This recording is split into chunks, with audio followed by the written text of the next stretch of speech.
Здравейте, мили приятели! Добре дошли на моя канал. Днес искам пак да си поговорим за мирозданието. Много обичам космоса, много обичам всякакви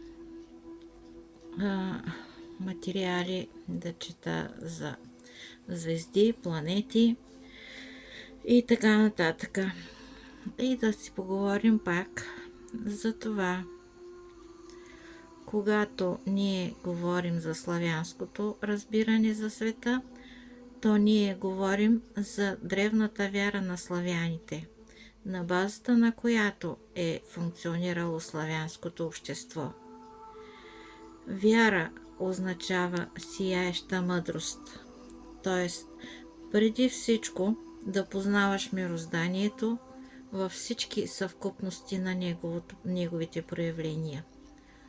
В тази връзка вяра това е преди всичко знание, а не сляпо поклонение на необясними божества, както е прието във всички световни религии. В славянското светоразбиране мирозданието включва в себе си световете на тъмнината и световете на светлината. Но тези съставляващи мироздания не са изолирани едно от друго. Те тясно си взаимодействат. Енергиите, излизащи и излъчвани от световете на тъмнината, се поглъщат от пространствата в световете на светлината, а световете на тъмнината поглъщат енергиите, идващи от световете на светлината. От тук следва, че мирозданието за нас е дуалистично. Вселената по своята структура и организация е много сложна. Тя има много галактики, които не винаги се въртят около един център и в една и съща посока. Освен галактики, има и други образования, например черни дупки. Галактиките са разположени в значителни части от пространството на Вселената. Те представляват струпвания на огромни количества слънца, звезди, планети, луни, астероиди, комети и прах, които се въртят в системата на една или в системите на една или друга галактика, изпускайки и поглъщайки различни видове енергии, материи. Тук трябва да имаме предвид, че материята това е уплътнена енергия. Черните дупки обратно са разположени в ограничени места на пространството и предназначени за поглъщане на изпусканите от галактиките енергии и материи, които се свиват в тях до невероятни предели. Когато количеството енергия в черните дупки достигне критическа маса, тя се взривява и създава нова галактика. По този начин Вселената по своята същност за нас също е дуалистична. Взаимодействието на галактическите черни дупки и други обекти от Вселената е крайно сложно. В хода на това взаимодействие постоянно се случва преливане на енергия в материя и обратно, а също преливане на енергия и материя от една структура в други структури на Вселената. Пространственият център на Вселената видимо съществува. Но това не означава, че само в него се случва преливане и видоизменяне на енергии и материи. Наличието на галактиките и черните дупки показва, че тези точки на Вселената са много. Всеки обект от Вселената, чак до атома и електрона, или излъчва, или поглъща енергия и материя, възпроизвеждайки нови видове енергии и материи. Особено нагледно това е видно, например, в животинския и растителния свят. Животните и растенията, за да имат енергия за живот, поглъщат необходимата им слънчева енергия и храна, материя. Преработват ги и получават разнообразна енергия, плътска и растителна материя, благодарение на които те живеят и се развиват. Но също така галактиките и но също както галактиките и черните дупки, животните и растенията съществуват до определен момент, след което те умират, предоставяйки възможност да се проявят други структури и организми. Във вечно живата Вселена смъртта на старото и раждането на новото присъстват постоянно. Това е нейният двигател, позволяващ на Вселената да съществува вечно. От това става ясно, че не е имало начало и няма да има край на Вселената. В днешно време ученици са създали немалко концепции за възникването на Вселената, сред които най-известни се явяват 9 концепции, които включват и теорията за големия взрив, и теорията за божественото творение. Едва наскоро започва да се чува тезата, че Вселената е вечна. Още повече, вечното съществуване на Вселената се потвърждава от някои от съвременните учени, които поставят под обосновано съмнение теорията за големия космически взрив. Тук следват технически обяснения за линиите между материята и праматерията, но е прекалено сложно за моя ум на лаик. Така, вселените всъщност са много и те преливат от една в друга. Ние се намираме в една от линейните физически светове на мирозданието. В един от линейните физически светове на мирозданието, който се нарича Вселена. Хората виждат само проявената Вселена, имаща твърди и светещи обекти. Във Вселената може да има няколко паралелни светове, между които също възникват взаимодействия. Всичко това говори за вечността на Вселената и нейната безкрайност и безграничност. В тази връзка да се ограничава съществуването на Вселената до 17 милиарда години, както се прави от съвременната наука, за това няма никакви основания. Също и заявлението, че Вселената се разширява. В предвид грамадните размери на областите във Вселената, процесите на нейното образуване и съществуване са много дълги и проистичат за милиони, милиарди години. Това ни дава право да говорим за вечността на съществуването на Вселената. Вселената е истинският творец на явния свят. Съществуването на Вселената обезпечава силата и енергията,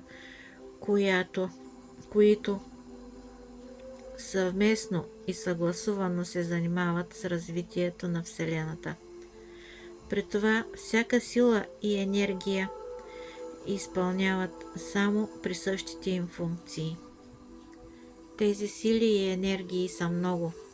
В същото време те са единни в творението на Вселената. Творението това не е само създаване, но и изменение. Също това означава да се говори за единство на много творящи сили и енергии, но не за една творяща сила, а за много. За енергията, т.е. материята, съвременният човек знае това-онова. Но за силите, които заставят енергията, т.е. материята, да се върти, да се свива, да се разширява, да се взривява, да прелива, да умира, да се ражда и така нататък. Много малко ни е известно. Разкриването на тия тайни, както и вечността на Вселената, винаги ще вълнува умовете ни, създавайки както правдиви знания, така и лъжовни представи. Склонността на повечето хора към прости решения и мисли и към мистификация, тяхното нежелание да изучават мирозданието, довежда до това, че се губят древните знания и в обществото започват да господстват лъжовни представи. В тази връзка е необходимо да се обърнем към неотдавна открития древен източник и да видим как там се обяснява Вселената и галактиките. Този източник е книгата на светлината, която всъщност аз вече съм ви публикувала, чела съм ви я. Та в нея се говори така: някога, по-точно тогава, когато още не е имало времена, не е имало светове и реалности, възприемани от нас хората, бил, не въплащавайки се, един само велик Рамха. Той се проявил в нова действителност и от възприемането на новата безкрайна безкрайност се озарил от велика светлина на радостта. И тогава се появила безкрайна нова вечност, в новата действителност родена, и безкрайно е числото на нейните проявления. Така се е появило това, което ние хората възприемаме като пространствата на световете Яв, Нав и Прав. От дадения цитат виждаме, че Великия Рамха, това е сила, която е използвала праенергия, т.е. праматерия, и я е преобразувала в нова форма на съществуване. В коментарите на книгата на светлината Великия Рамха се представя като изначална, единна, непознаваема същност, излъчваща жизнераждаща светлина на радост и първичния огън на мирозданието. Даденото определение е много сложно за разбиране, затова нека да го опростим.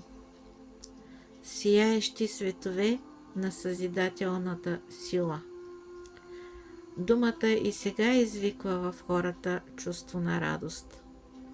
Ако разместим частите на името Рамха, ще получим думата храм. Храм, това е култово съоръжение, излъчващо сияеща радост. Нашите предци, преди започването на строителство на храм, са избирали особени места, където от недрата на земята е извирала положителна енергия. От тук ни става ясно, защо храмовете и другите съоръжения на славяните винаги са изглеждали изключително красиви. Те били длъжни да възбуждат душите на хората радост и да настройват човек на съзидание, давайки му чувство на единство с висшите светове и цялото мироздание. Сега християнските свещеници, призовавайки хората в храмовете, потвърждават, че това е пътя към храма. Тоест, това много християнски църкви са построени на тия места, където в стари времена са се намирали древни храмове, капища и светилища. Пътя към храма означава да се върнеш към изначалното древно знание в древния смисъл, образ и понятие, към правилното разбиране на мирозданието и възникването на разумния живот в Вселената, а не в някакви примитивни и изкривени трактовки, които имаме в днешно време. и да кажа за тия, които са започнали да се събуждат. Пред нас е пътя към храма. Без обращението към древното славянско знание, всички призиви да застанем на пътя към храма водят към тъмнината и способстват за усилване на тъмнината. Може да се приведат много примери. Например, Рамха е древнославянско понятие, символизиращо непознатите светли сили на мирозданието. От казаното до сега е видно как се е появила нашата галактика Млечния път. Появила се безкрайна нова вечност и безкрайното число на нейните проявления се появило. Древните, предавайки на потомците своите знания, са ги формулирали в общ вид. Вследствие на това, всяка фраза и всяко понятие имат по няколко значения. И все пак даденото изречение говори за появяването именно на нашата галактика Млечния път, за което говори следният цитат. Така се е появило това, което ние хората възприемаме като пространствата на световете Яв, Нав и Прав. Световете Яв, Нав и Прав са родени в нашата галактика и съществуват само в славянското светоразбиране. За появяването на нашата галактика, съзвездията, слънчевите и звездните системи се говори в следващия цитат. Част от първозданната жива светлина се изляла в дълбоките низини и там се смесила с тъмнината и мъглата и се появили първозданните проблясъци, от които нашата Вселена и по-горе разположените вселени са се родили. На езика на древните думата Вселена означава много светове, в които е възникнал живота. По този начин древните хора знаели и съобщавали за съществуването на живот на планетите в тия или уния слънчеви системи, за което в дадения случай се съобщава по-подробно за нашата слънчева система, защото тя се намира в пограничната зона на нашата галактика. Първозданните проблясъци – това не е нищо друго, а включване на съзидателната енергия на светлината, която е излъчвал Рамха от старата действителност в новата. Необходимо е да отбележим, че в книгата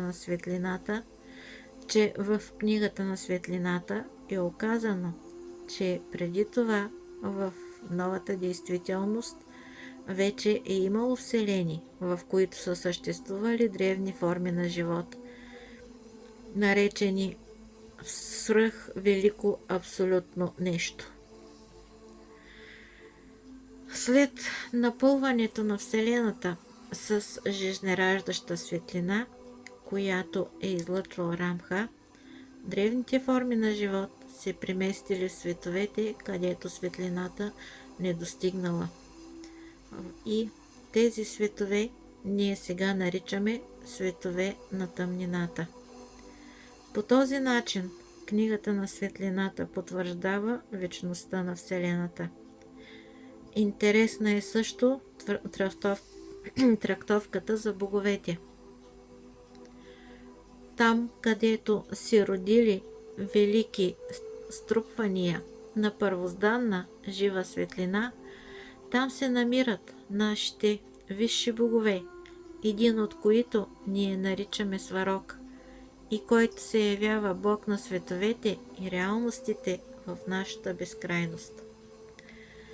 От даденото изречение се вижда множествеността на боговете, т.е. че има много богове. Също в него се съобщава къде се намират висшите богове, един от които славяните наричат Сварог. и който управлява всички светове в нашата галактика, наричана Небесен Ирий, или сега се нарича Млечен път. Висшите богове, това са изначалните богове, олицетворяващи съзидателната сила на енергията, която е излъчвал Великия Рамха, които са създали в нашата галактика Млечен път нови форми на живота. Управляват нейните ръкави, съзвездия, слънчеви и звездни системи и така нататък.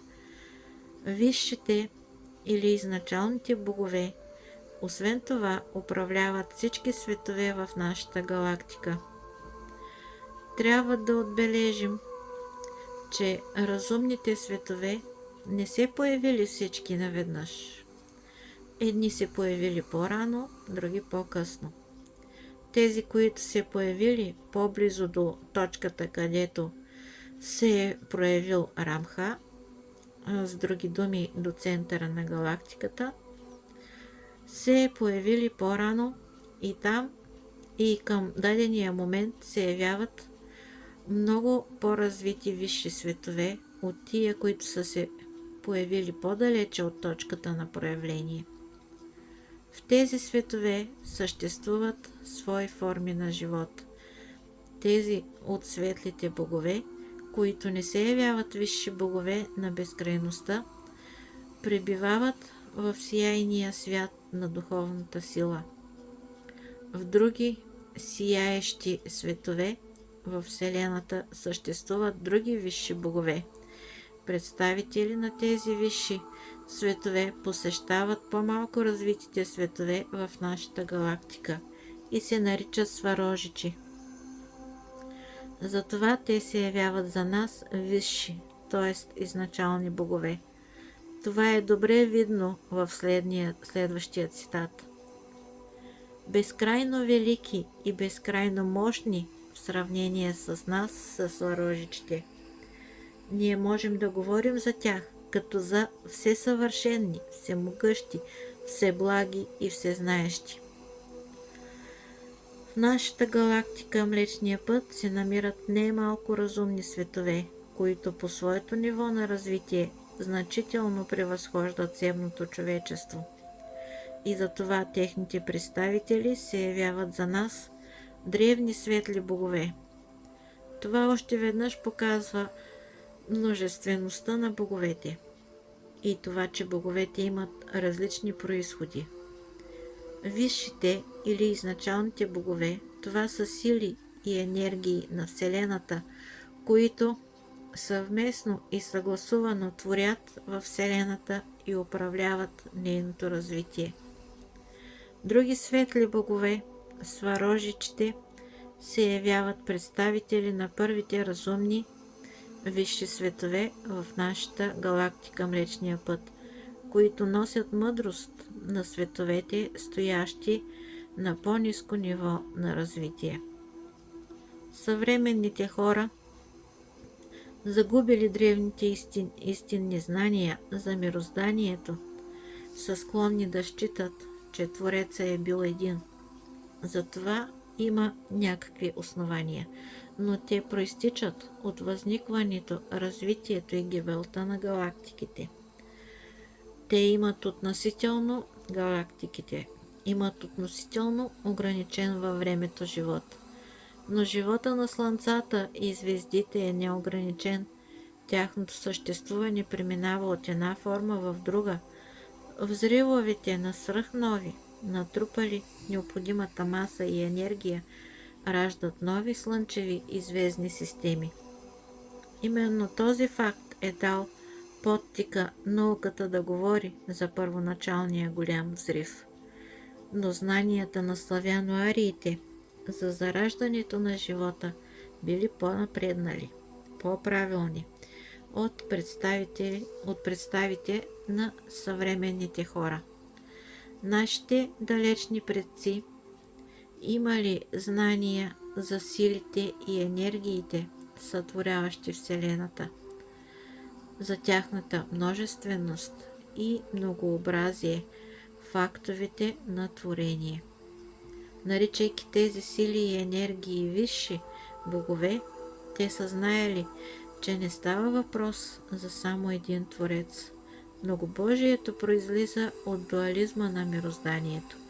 Има светли светове, където са се зародили нови форми на живота, и има светове на тъмнината, където продължават да съществуват древните форми на живота.